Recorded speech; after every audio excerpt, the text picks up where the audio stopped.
Good morning everyone मेरे प्यारे बच्चों।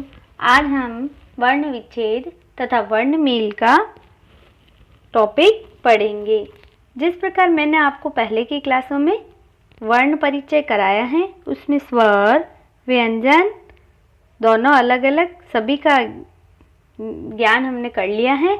हम जान गए हैं स्वर कितने हैं, व्यंजन कितने हैं, स्वर किसे कहते हैं, व्यंजन किसे कहते हैं। अर्थात स्वर हमारी जो मात्राएं हैं अ, आ, ई, ए, ऐ, ओ, औ, अम, अह, वही हमारे जो स्वर हैं अर्थात हमारी मात्राएं हैं, और बाकी के हमारे सभी व्यंजन हैं क से लेकर म तक के, और य, र, ल, व और श, श, ह। अब क से लेकर म तक को मैंने बताया था स्पर्श व्यंजन, य, र, ल, व को हमने बताया था अंतःस्थ, और श, श, श, ह हमारे थे ऊष्मीय व्यंजन। अर्थात ये तो थे व्यंजनों के प्रकार।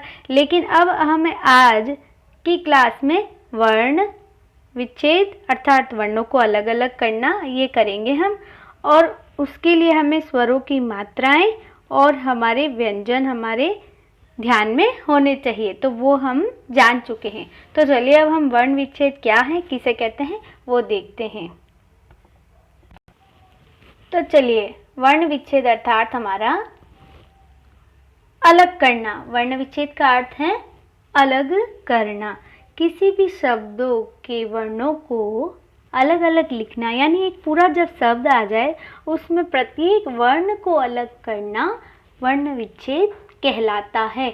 वर्ण विच्छेद करते समय स्वरों के मेल को मूल रूप से लिखना होता है, यानी जो हमारा व्यंजन में स्वर आया है, व्यंजन के साथ जिस स्वर का मेल हुआ है उस स्वर को मात्रा को पहचान कर हमें उसका मूल रूप लिखना है, यानी मात्राएं जो लगी हैं उनका मूल रूप लिखना होता है।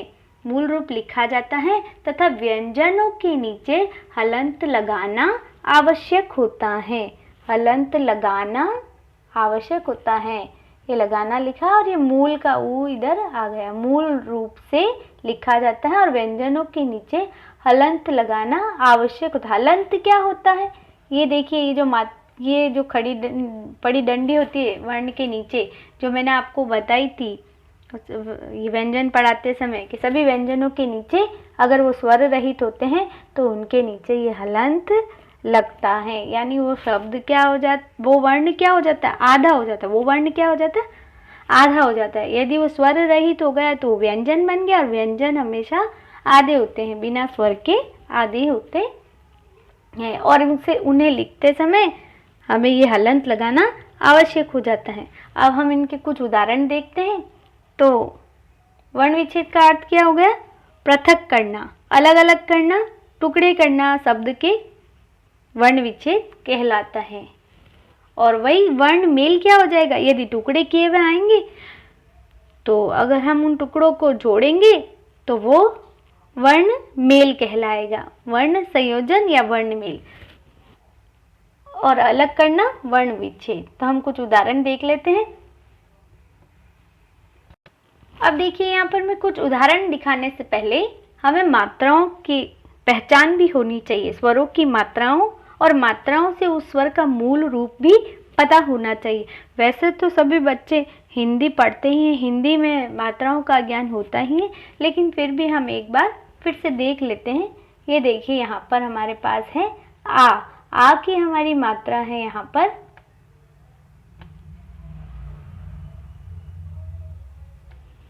अ की तो कोई मात्रा ही नहीं होती, और आ की मात्रा देखिए, ये जो एक डंडी लगी हुई होती है वो हमारी आ की मात्रा होती है, और उसका मूल रूप क्या कहलाएगा, ये हम आ लिखेंगे। मूल रूप क्या लिखेंगे, आ। उसी प्रकार ये वाली ई की मात्रा, ये इधर पड़ी ई की मात्रा, ये किसकी होती है, ड्रिस्व ई की, अर्थात छोटी ई की। तो ये वाली मात्रा जब आ जाए, याद रखे बच्चों, ये वाली मात्रा जब आ जाए तो उसका मूल रूप है हमारा ऋस्व ई। कौन सा मूल रूप है हमारा, ऋस्व ई, ये वाला मूल रूप इसका रहता है। और इधर वाली ई की मात्रा आ जाए, ये कौन सी है, इनकी पहचान आपको होनी चाहिए, तभी आप उसका मूल रूप लिख पाएंगे। और अलग संयोजन करते समय मात्रा लगा पाएंगे, यानी जोड़ते समय। तो देखिए इसका मूल रूप हो गया ये हमारी दीर्घ ई। ये क्या है? हमारी दीर्घ ई है। कौन सी है? दीर्घ ई, ये वाली मात्रा दीर्घ ई की हो गई। इसका मूल रूप ये हो गया, और अगर मूल रूप आए तो इसकी मात्रा ये हो गई दीर्घ ई की। अब उसी प्रकार हम ऊ की भी जान लेते हैं। ये देखिए ऊ की मात्रा ये वाली, ऊ की मात्रा ये जो होती है ये छोटे ऊ की होती है, यानी हमारा ऋस्व ऊ। किसकी होती है? ऋस्व ऊ की। और यदि ये इधर लिखी हुई आ जाए तो इसका मूल रूप है हमारा दीर्घ ऊ। इसका मूल रूप है हमारा दीर्घ ऊ। ये देखिए हमारा दीर्घ ऊ भी हो गया और ऋस्व ऊ भी हो गया। ये इनके मूल रूप सामने लिख रखे हैं, आपको ये जानकारी होनी ही चाहिए। अब ये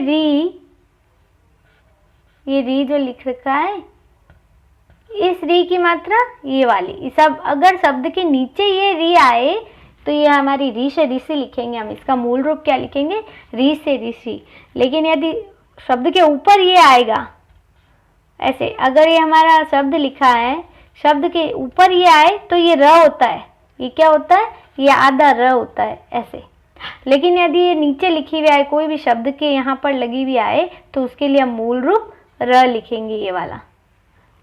वैसे हम आगे उदाहरण देखेंगे तो हमें समझ में आ जाएगा। अब ये देखिए हमारे पास ए की मात्रा उसी प्रकार हमारी ए की मात्रा। यदि ये एक मात्रा आए तो हमारा ये वाला इसका मूल रूप रहेगा ए। और यदि इसकी ये दो मात्राएं आ जाए, ये वाली दो मात्राएं ऐसे लिखी हुई आ जाए, दो आ जाए बच्चों, ये दो मात्राएं आ जाए तो हमारा ये वाला ऐ लिखा जाएगा। क्या लिखा जाएगा? ऐ। इसका मूल रूप हो जाएगा ऐ। उसी प्रकार हमारे पास ओ है, ओ की एक मात्रा, तो इसका मूल रूप हो गया ओ। और अगर दो आ जाए तो उसका मूल रूप हो गया औ। ये देखिए औ। ये अगर हमें ध्यान रहेगा तो ही हम वर्णों को अलग कर पाएंगे और तो ही हम वर्णों का मेल कर पाएंगे। अगर हमें मात्राओं के मूल रूप और स्वरों की मात्राओं का ज्ञान होगा तो हम वर्ण विच्छेद और वर्ण संयोजन अर्थात वर्ण मेल करते समय कोई भी गड़बड़ी या गलतियां नहीं करेंगे। तो इस चार्ट को एक बार आपको अच्छे से लिखना ही है और लर्न करना ही है। अब हम कुछ उदाहरण देखते हैं, उसमें हम वर्ण विच्छेद करना जान लेते हैं। ये देखिए बच्चों हमारे पास है कुछ उदाहरण, यहाँ लिख रखा है यथा। यथा का मतलब जैसे। गजह, क्या लिख रखा है? गजह। अब इसने ग में से क्या निकाला? देखो यहाँ पर ग है, गजह का ग इसने लिखा, और यहाँ देखो ग के पास नीचे हलंत लगाया है, ये वाला। क्या लगाया है? हलंत लगाया नीचे, ये हलंत। तो ग और हलंत लगने पर ग में से स्वर कौन सा निकल गया? अ। कोई भी व्यंजन होगा उसमें हमारा अ स्वर तो है ही। अगर कोई मात्रा है तो वो दूसरा स्वर है, अगर मात्रा नहीं है और हलंत भी नहीं है तो उसमें अ तो अवश्य ही है। और इसीलिए हमें उस व्यंजन में से अ को लिखना ही पड़ता है आगे, और उस व्यंजन पर हलंत, ये हलंत लगाना पड़ता है। तो ग में से अ निकला और बीच में ये निशान प्लस का, जिसे हम धन बोलते हैं संस्कृत में, धन। तो ग धन अ, फिर धन ज, फिर ज में से भी उसी प्रकार, जिस प्रकार ग में से अ अलग किया तो ज में से भी अ को अलग करके लिखेंगे। और ज पर क्या लग जाएगा? हलंत लग जाएगा। ये देखिए ज पर हलंत आ गया और ये निशान लगा दिया धन का। उसके बाद ये अ, उसके बाद फिर धन, क्योंकि यहाँ पर पीछे हमारे पास दो बिंदु है जो क्या कहलाते हैं संस्कृत में, याद है आपको? ये विसर्ग क्या कहलाते हैं? विसर्ग। तो इस विसर्ग को भी लिख सकते हैं और इसका हम अह भी लिख सकते हैं, लेकिन हमने क्या लिख दिया यहाँ पर? विसर्ग भी लिख सकते हैं, विसर्ग लगा दिया। अब आगे चलते हैं। नेक्स्ट उदाहरण है हमारा सूर्यः। क्या है उदाहरण? सूर्य। अब वर्ण विच्छेद करते समय ये हमें नोट करना है कि पहले किसकी ध्वनि आ रही है। जो ध्वनि पहले आएगी उसे हमें सबसे पहले लिखना है। अब सूर्य बोलते समय स सबसे पहले आया तो स लिखा। अब स में याद रखो बच्चों, स पर कौन सी मात्रा लगी है, ये वाले ऊ की। ये कौन सा ऊ है, हमारा दीर्घ ऊ है। कौन सा ऊ है, दीर्घ ऊ। इसीलिए स पर तो क्या लग गया, हलंत। और बाद में ये प्लस का निशान, जो धन का निशान, ये तो लगाना ही है। स धन ऊ, ऊ अर्थात ये दीर्घ ऊ लिख दिया क्योंकि दीर्घ ऊ की मात्रा है। धन ऊ, फिर किसकी आवाज आ रही है, सूर्य। सूर्य, र की आवाज आई। तो ये र, या ये मैंने अभी आपको बताया है कि शब्द के ऊपर यदि ये आए मात्रा तो ये किसकी है, र की है। किसकी है, र की।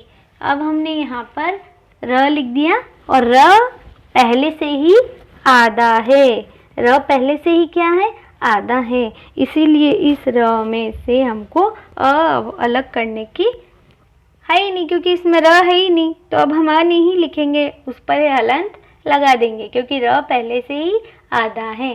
तो अब र धन, अब क्या है हमारे आगे, य लिखा और य पर हलंत लगाया, प्लस अर्थात धन, फिर अ लिखा, य में से अ निकला, धन, विसर्ग लगा दिया। ये हमारा बन गया सूर्य। ये सूर्य का वर्ण विच्छेद हो गया। तो आया बच्चों, अगर हम एक दो उदाहरण और देख लेते हैं तो आपको वर्ण विच्छेद करना आ जाएगा। अभी देखो, हरिण, क्या है हमारे पास, हरिण। अब हरिण का सबसे पहले क्या आ रहा है, ह। क्या लिखेंगे हम, ह। अब ह में क्या है, अ, और ये क्या निकल गया, हलंत लगा दिया। अ में से क्या निकल गया, अ, फिर हमने क्या लगा दिया, अ, हलंत लगा दिया ह पर।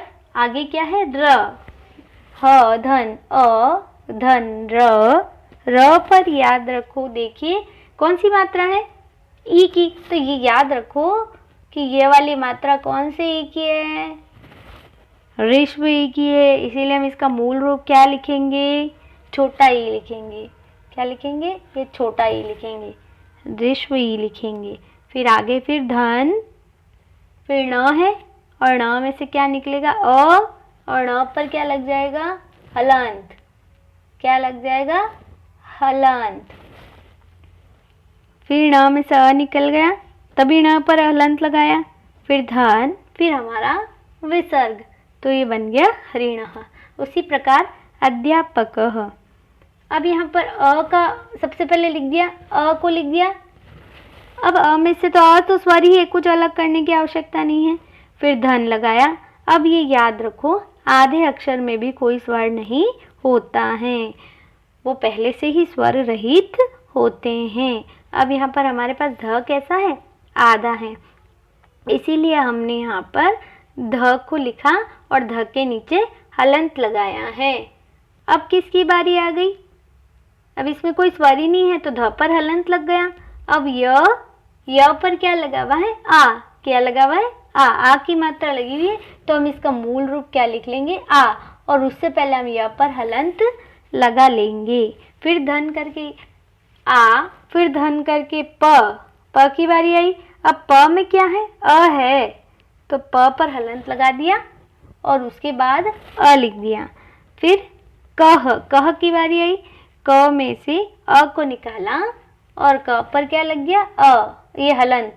क्या लग गया, हलंत, और प्लस करके अ, फिर प्लस करके अर्थात धन करके फिर अह, दो विसर्ग के बिंदु लग गए। तो क्या बन गया, अध्यापक। आराम से हमें प्रत्येक वर्ण को बोल बोल कर किसकी ध्वनि आ रही है पहले उस स्वर को हमें लिखना है और उस व्यंजन पर हमें हलंत लगाना है। जो मात्रा है उनका मूल रूप लिखना है और आधे अक्षर में पहले से ही स्वर रहित होते हैं तो उस पर हलंत लगाना है।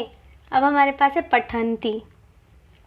प पर लगाया हमने हलंत और उसमें से हमने अ को लिखा धन अ, फिर ठ पर लगाया हलंत, फिर अ, फिर न, धन। अब यहाँ पर देखो पठंती न बोला हमने पहले ठ के बाद, तो न पहले से ही आधा है तो उसमें से कोई भी अ नहीं लिखने की आवश्यकता है, न पहले से ही आधा है, इसीलिए हमने न पर हलंत लगा दिया। क्या लगा दिया? हलंत लगा दिया। और अब तक सभी को पता चल गया हलंत क्या है। हलंत किसी भी हम वर्ण के नीचे जो डंडी लगाते हैं वो हलंत है, और हलंत लगाया मतलब वो वर्ण है स्वर रहित हो गया, आधा हो गया। न जो पहले से आधा है। अब ये ई की मात्रा किस पर लगी है बोल के देखो, पठंती त पर आ रही है ई की आवाज, तो वो भी अंतिम में आ रही है, तो पहले त की बारी आएगी, फिर त का स्वर है ई, त का स्वर क्या है? ई, यानी वो मात्रा ई की है, और उसका मूल रूप क्या लिखेंगे हम? छोटी ई की मात्रा है ह्रस्व ई की, इसीलिए हम छोटा ई लिखेंगे और त पर ये हलंत लग जाएगा। तो मैं उम्मीद करती हूँ प्यारे बच्चों आपको ये वर्ण विच्छेद समझ आ गया होगा। और वर्ण विच्छेद अगर हम पृथक करते हैं उसे वर्ण विच्छेद कहते हैं। और यदि इस प्रकार के एग्जाम्पल आ जाए और आपको कहें कि वर्ण संयोजन करो, तो बस इन्हें ये जोड़ करके जैसे ये वाले रूप लिखे गए हमने ये वाले रूप बनाएंगे, तो ये हो जाएगा हमारा वर्ण मेल। दोनों तरह के एग्जाम्पल हमारे एग्जाम में पूछे जाते हैं, अलग अलग करे हुए पूछे जाते हैं, तो हमें वर्ण संयोजन करना होता है, अर्थात उन्हें जोड़ना होता है, वो वर्ण मेल कहलाता है।